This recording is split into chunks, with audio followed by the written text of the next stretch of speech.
तो चलिए competition target channel में आपका फिर से स्वागत है। और आज का जो क्लास है वो प्रैक्टिस सेट 3 है, जो एम्प्लॉयबिलिटी स्किल का क्लास चल रहा है।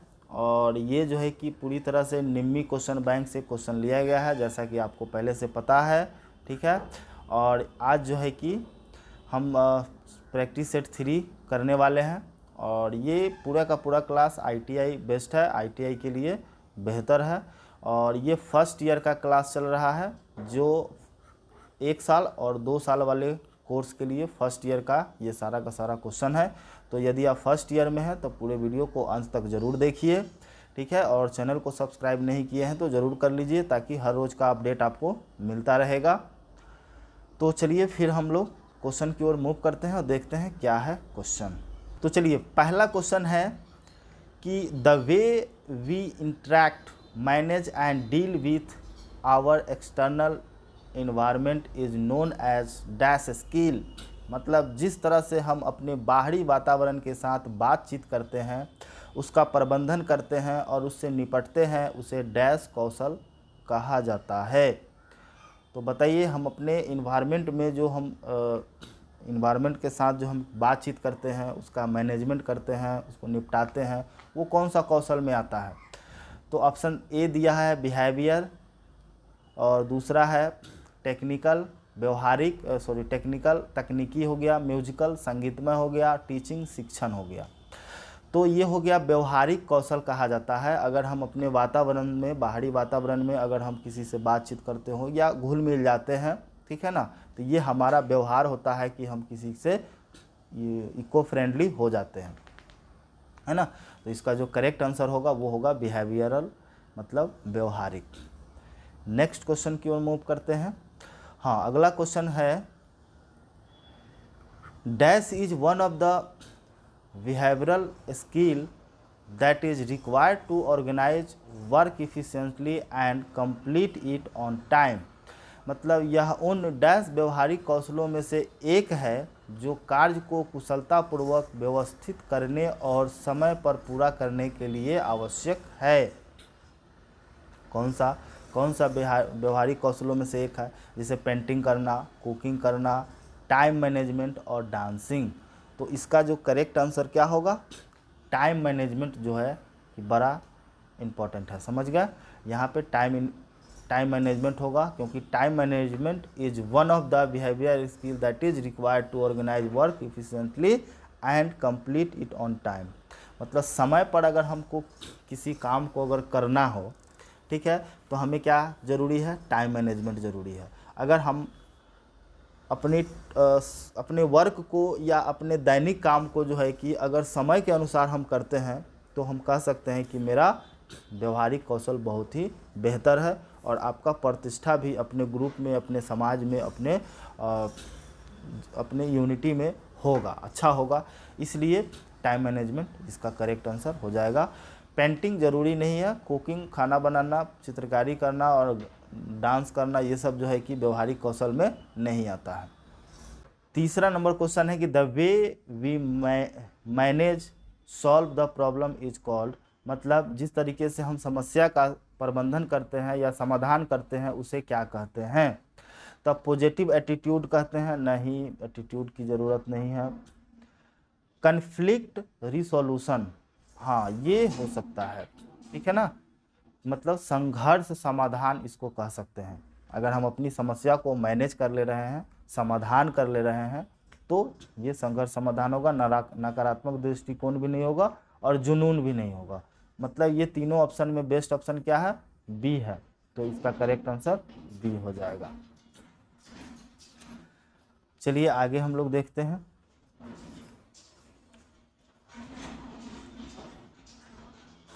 फोर नंबर है कि Rehana face a problem with her project, she is leading with a problem with the right attitude, this is an example of. Rehana को अपने प्रोजेक्ट में एक समस्या का सामना करना पड़ा, वह सही दृष्टिकोण के साथ समस्या से निपट रही है। यह इसका एक उदाहरण है। किस चीज़ का यह उदाहरण होगा? निगेटिव एटीट्यूड का, टेक्निकल स्किल का, साइंटिफिक स्किल का, पॉजिटिव एटीट्यूड का। तो इसका जो करेक्ट आंसर होगा पॉजिटिव एटीट्यूड का। मतलब अगर हमारे अंदर में सकारात्मक दृष्टिकोण अगर है तो हम समझ सकते हैं कि किसी भी समस्या का सामना हम आसानी से कर सकते हैं। नहीं तो अगर हमारे अंदर में हमेशा निगेटिव थॉट्स आ रहे हैं, निगेटिव थॉट्स आ रहे हैं तो क्या होगा, हम हमेशा क्या होगा, समस्या में हम उलझते चले जाएंगे, हमारी समस्या कभी ख़त्म नहीं होगी। लेकिन अगर हमारा सोच जो है कि हमेशा पॉजिटिव है तो विकट परिस्थिति में भी हम उससे बाहर निकल सकते हैं। तो ये सही है। बाकी टेक्निकल स्किल हम किसी समस्या को समाधान करने के लिए नहीं होता है, या साइंटिफिक स्किल भी जो है कि किसी समस्या का समाधान करने के लिए नहीं होगा। ये पॉजिटिव एटीट्यूड जरूरी है यहाँ पे, ठीक है। आगे है 5 नंबर कि Alpan does yoga in the morning, he follows YouTube classes to motivate himself, this is example of. मतलब अल्पन जो है कि सुबह योग करते हैं, खुद को प्रेरित करने के लिए वह यूट्यूब क्लासेस देखते हैं। यह इसका एक उदाहरण है। किसका उदाहरण है, मतलब देख सकते हैं सेल्फ मोटिवेशन का, टाइम मैनेजमेंट का, डिसीजन मेकिंग का, प्रॉब्लम सॉल्विंग का। मतलब प्रॉब्लम सॉल्विंग, इसमें तो समस्या नहीं है, समस्या नहीं है। अगर हम खुद के लिए जो है कि अगर हम मोटिवेट कर रहे हैं, मतलब खुद को अगर हमको प्रेरित करना हो, खुद मोटिवेट अगर होना हो और उसके लिए हम यूट्यूब क्लास देख रहे हैं, है ना, तो हम इसको प्रॉब्लम सॉल्विंग नहीं कहेंगे, टाइम मैनेजमेंट भी नहीं कहेंगे, है ना, डिसीजन मेकिंग भी नहीं होगा। हाँ, इसका सेल्फ मोटिवेशन हो जाएगा। हम खुद जो है कि प्रेरित हो रहे हैं और किसी दूसरे से प्रेरणा हमको नहीं मिल रहा है, हम खुद प्रेरित होकर के हम यूट्यूब पे सर्च किए कि हमको योगा करना है, और योगा का जो ट्रेनर है वो अपना योगा वहाँ से करा रहे हैं, उसको हम देख करके हम खुद से कर रहे हैं। मतलब क्या है, सेल्फ मोटिवेशन। क्या है, सेल्फ मोटिवेशन। मतलब इसका आंसर हो जाएगा आपको ऑप्शन नंबर ए। चलिए आगे देखते हैं। 6 नंबर है कि dash is way of thinking to solve a problem. मतलब किसी समस्या को हल करने के लिए सोचने का एक तरीका है। क्या है तरीका, क्रिटिकल थिंकिंग, मतलब आलोचनात्मक सोच, सेल्फ कॉन्फिडेंस, आत्मविश्वास, नकारात्मक दृष्टिकोण, negative attitude, and time management, समय प्रबंधन। तो कौन सा थिंकिंग जो है हमारी समस्या को समाधान देती है, हमारी समस्या का हल करती है, तो ये कौन सा थिंकिंग हो सकता है। तो क्रिटिकल थिंकिंग जो है कि हो सकता है, ठीक है ना। नेगेटिव और ये सेल्फ कॉन्फिडेंस, टाइम मैनेजमेंट की ज़रूरत नहीं है।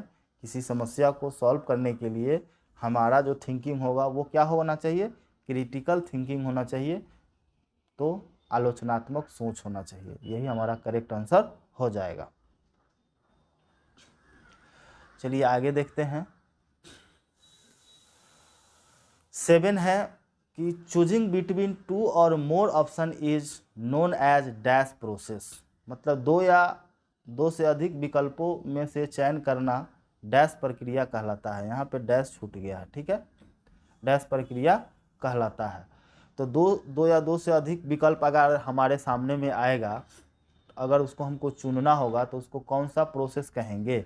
तो मैन्युफैक्चरिंग बिल्कुल भी नहीं कहेंगे, डिसीजन मेकिंग, साइंटिफिक भी नहीं कहेंगे, टेक्निकल भी नहीं कहेंगे, तो क्या हो जाएगा, डिसीजन मेकिंग इसका करेक्ट आंसर हो जाएगा, ठीक है।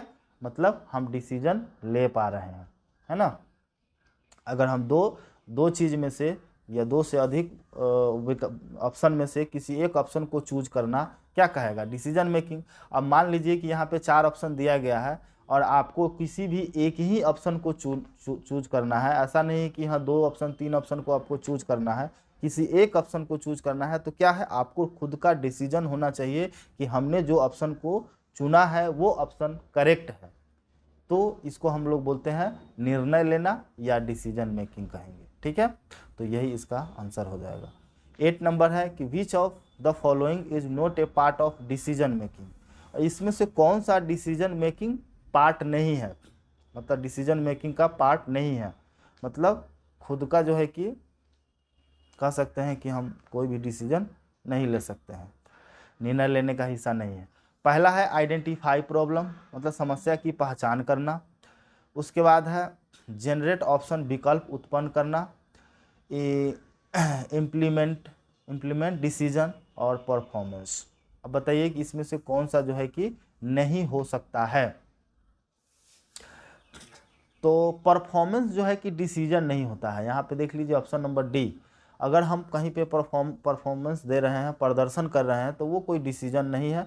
लेकिन इम्प्लीमेंट डिसीजन हो सकता है, जनरेट ऑप्शन विकल्प को उत्पन्न करना भी हो सकता है ना, आइडेंटिफाई प्रॉब्लम भी हो सकता है। ये सब एक डिसीजन का पार्ट हो सकता है, लेकिन परफॉर्मेंस जो है कि डिसीजन का पार्ट नहीं है। तो इसका जो करेक्ट आंसर हो जाएगा वो हो जाएगा हमारा परफॉर्मेंस, मतलब प्रदर्शन। ठीक है। 9 नंबर क्वेश्चन है कि Manu thinks about a problem well before making any decision, this is an example of.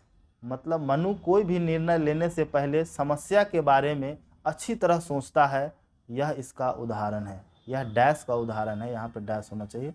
किस चीज़ का उदाहरण है? मतलब मनु अपना निर्णय जो है लेने से पहले क्या है, वो समस्या के बारे में अच्छा तरह से सोचता है कि अगर हम कोई डिसीजन ले रहे हैं तो क्या उसमें समस्या उत्पन्न होगा कि नहीं होगा। वो अच्छा से मतलब सोच समझ करके ही कोई डिसीजन ले पाता है। तो उसको हम क्या कहेंगे? उसको सेल्फ मोटिवेशन कहेंगे, क्रिटिकल थिंकिंग कहेंगे, टाइम मैनेजमेंट कहेंगे और लॉजिकल थिंकिंग कहेंगे।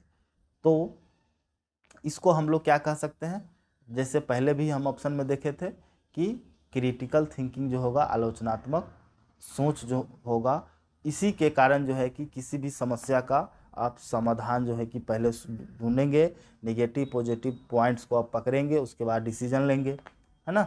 तो इसको हम लोग बोलते हैं क्रिटिकल थिंकिंग। ठीक है, तो इसका आंसर हो जाएगा बी। चलिए आगे देखते हैं।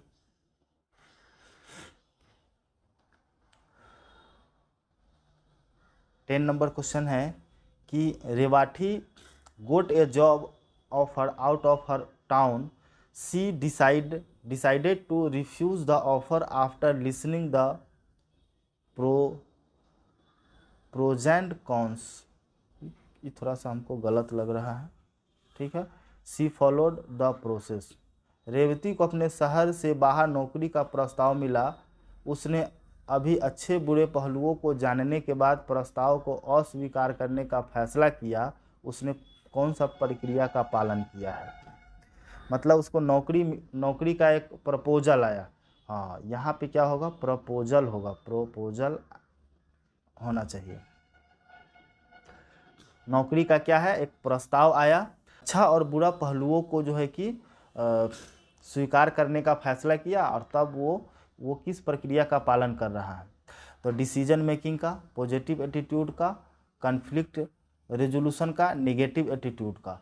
तो इसमें अगर हम कहीं भी किसी भी पहलू में हम क्या करते हो, डिसीजन ले रहे हो, है ना, कि अगर मान लो हमको नौकरी का ऑफ़र आया, और नौकरी का ऑफ़र आने के बाद हम क्या किए, सोचे कि हम जिस कंपनी में हमको काम करना है, क्या वो कंपनी सही है, लीगल है या लीगल नहीं है ना, वहाँ पे हमारा जॉब सिक्योर रहेगा कि नहीं रहेगा। मतलब कई तरह के पहलू होते हैं, उस सारे पहलू पर अगर हम विचार करते हैं, विचार करने के बाद यदि हम डिसीजन लेते हैं, तो उस प्रक्रिया को हम लोग क्या कहेंगे? तो उस प्रक्रिया को भी डिसीजन मेकिंग कहेंगे। क्या कहेंगे?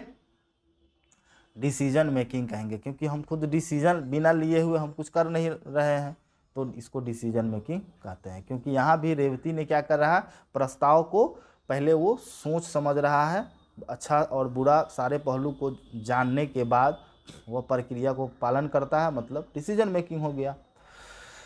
चलिए 11 नंबर, what are the advantage of time management.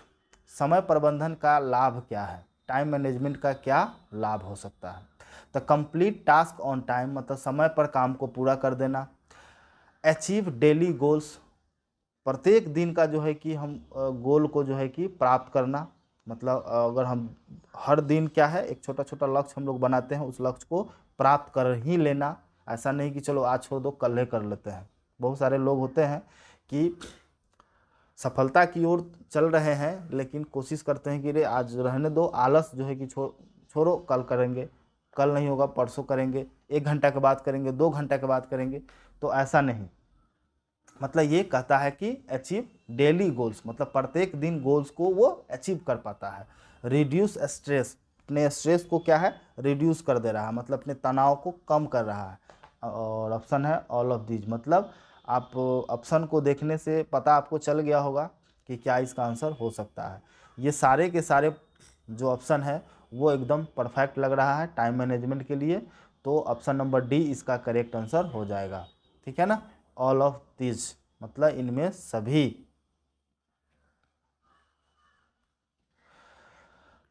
चलिए 12 नंबर देखते हैं। 12 नंबर है कि good time management helps in improving dash at work, मतलब एक अच्छा समय प्रबंधन कार्य में सुधार लाने में आवश्यक होता है। डैश कार्य मतलब एक कह सकते हैं कि एक अच्छा टाइम मैनेजमेंट जो है कि हमें किसी काम में इम्प्रूव लाने में मदद करता है। कौन सा, अपनी कमजोरी को, परफॉर्मेंस को, स्ट्रेस को, प्रेशर को। तो कह सकते हैं कि अपने परफॉर्मेंस को जो है कि इम्प्रूव करने में मदद करता है। तो ये हो गया हमारा प्रदर्शन, इसका करेक्ट आंसर हो जाएगा। मतलब हमारा जो परफॉर्मेंस है, अगर हम समय प्रबंधन का उपयोग करते हैं, अगर टाइम मैनेजमेंट का उपयोग करते हैं अपने काम में, तो क्या होगा, जो हमारा जो काम करने का जो प्रदर्शन मतलब परफॉर्मेंस है, उसमें जो है कि क्या होगा, सहायता मिलेगा और वो अच्छा ढंग से हम कर सकते हैं, समय पे कर सकते हैं, है ना। तो कह सकते हैं कि हमारा परफॉर्मेंस जो होगा उसमें कर लेंगे। ऐसा नहीं कि एक दिन का काम हम 2 दिन में करेंगे, 2 दिन का काम 3 दिन में करेंगे, नहीं, हम समय से अगर करेंगे, टाइम मैनेजमेंट के अनुसार करेंगे, तो हम 1 दिन में कर सकते हैं। अगर 1 दिन का काम हो, 1 घंटे का काम हो, 1 घंटे में कर सकते हैं, हमें टाइम ज़्यादा नहीं लगेगा। तो ये हमारा बेस्ट ऑप्शन है परफॉर्मेंस। 13 नंबर क्वेश्चन है कि the block of work time is called dash technique, मतलब कार्य समय के ब्लॉक को डैश तकनीक कहा जाता है। तो इसको जो है कि पोडोरो कहा जाता है, पोमोडोरो। ठीक है। 14 नंबर है कि Rahim learns MS office during his lunch break, this is an example of, मतलब रहीम जो है कि MS ऑफिस जो है रहीम अपने लंच ब्रेक के दौरान MS ऑफिस सीखता है। जो उसका लंच ब्रेक होता है उसमें MS ऑफिस सीखता है। यह किसका उदाहरण है, टाइम मैनेजमेंट का, ओवर थिंकिंग का, ऑनलाइन जॉब का, लॉजिक थिंकिंग का। तो आप समझ सकते हैं कि अगर कोई लंच के समय अगर उस समय का अगर कोई सदुपयोग कर रहा है, तो उसको हम टाइम मैनेजमेंट कह सकते हैं, है ना। मतलब ये टाइम मैनेजमेंट ही है जिसके कारण वो अपने लंच के समय को भी बर्बाद न करके वो MS ऑफिस सीखने में लगा देता है। तो इसका जो करेक्ट आंसर होगा वो क्या होगा, टाइम मैनेजमेंट। चलिए आगे देखते हैं।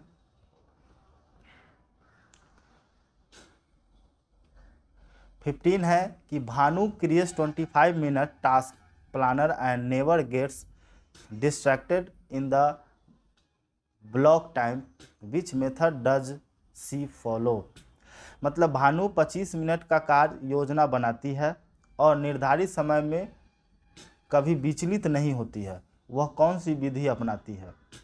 अब देखिए, अगर टाइम मैनेजमेंट के थ्रू जो है कि आपने एक टाइम टेबल बनाया कि हमको इस समय में ये काम को करना है, तो उसी तरह भानु जो है कि 25 मिनट का एक कार्य का योजना बनाया कि हमको ये काम करना है, और वो अपने काम में विचलित नहीं हुई, वो उस काम को समय के अनुसार करते चली गई। तो वो कौन सा विधि को अपनाया, तो पोमोडोरो का, टाइमिंग का, ब्लॉक टाइम का और कैलेंडर का।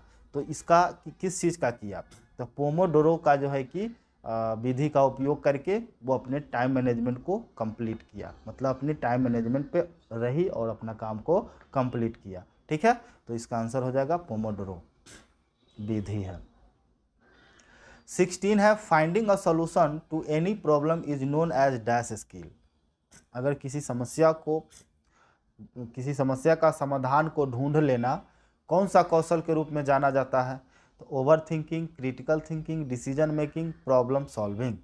तो ये हो जाएगा आपका प्रॉब्लम सॉल्विंग। अगर किसी समस्या का समाधान यदि आप ढूंढ ले रहे हैं तो उसको हम क्या कहेंगे, उसको हम कहेंगे कि समस्या समाधान हो गया, मतलब प्रॉब्लम सॉल्विंग हो गया। यही हमारे पास, अगर हमारे अंदर में प्रॉब्लम सॉल्विंग स्किल नहीं है तो हम किसी समस्या का समाधान नहीं सीख सकते हैं। जानते हैं कि रीजनिंग क्यों एग्जाम में रीजनिंग क्यों दिया जाता है, रीजनिंग का क्वेश्चन क्यों दिया जाता है। रीजनिंग का क्वेश्चन देने का मतलब ही यही होता है कि आपके अंदर में प्रॉब्लम सॉल्विंग स्किल है कि नहीं है, ये एग्जामिनर जानना चाहता है। इसलिए रीजनिंग का बैंकिंग में जाओ, एसएससी में जाओ, किसी भी कॉम्पिटिटिव एग्जाम में रीजनिंग का क्वेश्चन इसलिए दिया जाता है ताकि आपको समस्या का समाधान ढूंढने आना चाहिए, है ना।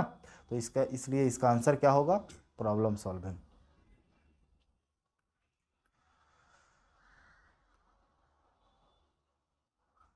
Which of the following is not a step in problem solving. इसमें से कौन सा स्टेप जो है कि समस्या समाधान का चरण नहीं है, मतलब उसका स्टेप नहीं है। आइडेंटिफाई द प्रॉब्लम, समस्या को पहचान करना, है ना। डिवाइड प्रॉब्लम इनटू पार्ट्स, समस्या को अलग अलग पार्ट्स में बांट देना। सेट टाइमर, टाइमर सेट कर देना। और फाइंड सॉल्यूशन, सॉल्यूशन को ढूंढ लेना। तो अब तो ये तो 3 ऑप्शन हमारा एकदम सही लग रहा है कि ये है, मतलब समस्या समाधान के लिए ये तीनों है। लेकिन टाइमर सेट कर देना ये समस्या समाधान का कोई स्टेप नहीं होता है ना। यानी कि ऑप्शन नंबर सी ही इसका सही आंसर हो जाएगा, है ना। अगर किसी समस्या का समाधान करने आप चलिएगा तो आपको ये चीज़ आपके अंदर में स्किल होना चाहिए कि हम समस्या को पहले आइडेंटिफाई करें। दूसरा क्या है कि समस्या अगर बहुत बड़ी है तो उस समस्या को हम डिवाइड कर दे कि कैसे कैसे उसको हमको सॉल्व करना है। और ये भी दिया हुआ है कि फाइंड सॉल्यूशन, मतलब उसके समस्या का समाधान ढूंढने का भी हम प्रयास करें। तो ये सब समस्या समाधान के लिए है, लेकिन टाइमर सेट करना ये नहीं है। तो ऑप्शन नंबर सी इसका करेक्ट आंसर हो जाएगा। 18 नंबर है कि if one is capable of finding solution to problems one will get better at dash. मतलब यदि कोई समस्या का समाधान खोजने में सक्षम है तो बेहतर होगा, क्या बेहतर होगा, self motivation, problem solving, career और पेंटिंग। तो इसका हो जाएगा प्रॉब्लम सॉल्विंग जो है कि बेटर हो जाएगा, बेटर होगा। इसका ऑप्शन क्या होगा, प्रॉब्लम सॉल्विंग ही सही आंसर होगा। यदि हम सॉल्यूशन ढूंढने में, किसी समस्या का समाधान ढूंढने में हम कैपेबल हैं तो हम क्या कर सकते हैं, उसको कह सकते हैं कि प्रॉब्लम सॉल्विंग, समस्या समाधान, और यही इसका आंसर होगा, बाकी सब नहीं होगा। आगे है 19 नंबर क्वेश्चन कि Soni is trying to fix the download problem on the laptop, she did not succeed on the first attempt, what should she do. मतलब क्या है कि सोनी लैपटॉप पर डाउनलोड समस्या को ठीक करने की कोशिश कर रही है, वह पहले प्रयास में सफल नहीं हुई, उसे क्या करना चाहिए। ऑप्शन दिया है कि ट्राई अनदर वे, मतलब क्या है, दूसरा तरीका आजमाना चाहिए। क्विट द टास्क, मतलब काम को वहीं पे ख़त्म कर देना चाहिए, छोड़ देना चाहिए। उसके बाद सी है नेवर सॉल्व द प्रॉब्लम, मतलब समस्या कभी भी समाधान नहीं होगा। और क्विट द जॉब, नौकरी को छोड़ देना चाहिए। तो इसका जो करेक्ट आंसर हो जाएगा वो पहला ही हो जाएगा, क्योंकि अगर एक बार में कि कोई भी समस्या समाधान नहीं होता है तो हमको क्या करना चाहिए, कोई दूसरा तरीका अपनाना चाहिए उस समस्या को सॉल्व करने के लिए। जबकि यहाँ पर वो लैपटॉप पे कोई चीज़ डाउनलोड कर रही है लेकिन वो एक बार में डाउनलोड नहीं हुआ, तो उसको क्या करना चाहिए, दूसरे तरीका का इस्तेमाल करके उसको डाउनलोड करना चाहिए। तो यही इसका आंसर हो जाएगा, ठीक है। बाकी 3 ऑप्शन गलत है। 20 नंबर क्वेश्चन है Steve's mother told him that the mixture grinder is not working, what should be his first step in order to solve the problem. मतलब स्टीव की माँ ने उसे बताया कि मिक्सर ग्राइंडर काम नहीं कर रहा है, समस्या को हल करने के लिए उसका पहला कदम क्या होना चाहिए। अगर मिक्सर ग्राइंडर काम ही नहीं कर रहा है तो क्या उसका समस्या का समाधान होगा, पहला कंप्लेन, मतलब शिकायत करे। आइडेंटिफाई द प्रॉब्लम, समस्या को क्या करना चाहिए, समस्या को पहचान करना चाहिए। उसके बाद है सेल द मिक्सर, मिक्सर को बेच दो। थ्रो इट, और उसको फेंक दीजिए। ये तो सॉल्यूशन नहीं है, फेंक दीजिए उसका सॉल्यूशन नहीं है। और मिक्सरे को बेच दीजिए, ये भी हम सॉल्यूशन नहीं है। हाँ, कंप्लेन तुरंत नहीं करेंगे, पहले हम क्या करेंगे, समस्या का पहचान करेंगे कि आखिर के इसमें समस्या क्या है जिसके कारण ये काम नहीं कर रहा है। अगर हमें समस्या का पता चलता है तो हम उसको सॉल्व करेंगे, अदरवाइज हम क्या करेंगे, शिकायत करेंगे अगर वारंटी पीरियड में होगा तो। ठीक है, तो हमारा पहला स्टेप जो होगा वो होगा समस्या का पहचान करना। तो चलिए दोस्तों, आज ये जो है कि तीसरा सेट आपका यहीं पे ख़त्म करते हैं। 20 क्वेश्चन का सेट हम हर रोज़ लेकर के आ रहे हैं। और पीडीएफ के लिए आप टेलीग्राम चैनल को ज़रूर ज्वाइन कर लीजिएगा, डिस्क्रिप्शन में लिंक दिया हुआ है वहाँ से। और किसी भी तरह का कोई समस्या हो तो आप कमेंट में ज़रूर करें। और मैं एक चीज़ आपको सजेस्ट करना चाहूँगा कि आप जब भी क्वेश्चन आपके स्क्रीन पे आ रहा हो, देख रहे हैं, तो हमारे जवाब देने से पहले आप उसका जवाब कमेंट में ज़रूर दीजिए, ताकि आपको पता चले कि हमारा आंसर जो है कि सही हो रहा है कि नहीं हो रहा है, कितना हम सही कर पा रहे हैं कि नहीं कर पा रहे हैं। मतलब आप मॉक टेस्ट भी देते रहिए, तो आपका इम्प्रूवमेंट जो है कि आएगा, है ना। टाइम मैनेजमेंट का इस्तेमाल कीजिए, समय का बचत होगा। साथ ही साथ यदि आप गेस करते चलेंगे क्वेश्चन को, तो ये एक तरह का टाइम मैनेजमेंट भी है। अभी आपने पूरे आज का क्लास में टाइम मैनेजमेंट पे ज़्यादा क्वेश्चन था, तो टाइम मैनेजमेंट आपको समझ में आया होगा। तो टाइम को बचत करने के लिए आपको इस तरह का प्रोसेस अपनाना चाहिए। अदरवाइज पीडीएफ तो मिलेगा ही, वहाँ से आप प्रैक्टिस करिएगा ही, लेकिन साथ में यहाँ भी आप कर सकते हैं, बेहतर रहेगा बेहतर परफॉर्मेंस के लिए। फिर मिलते हैं अगले क्लास में अगले सेट को लेकर के। तब तक के लिए धन्यवाद।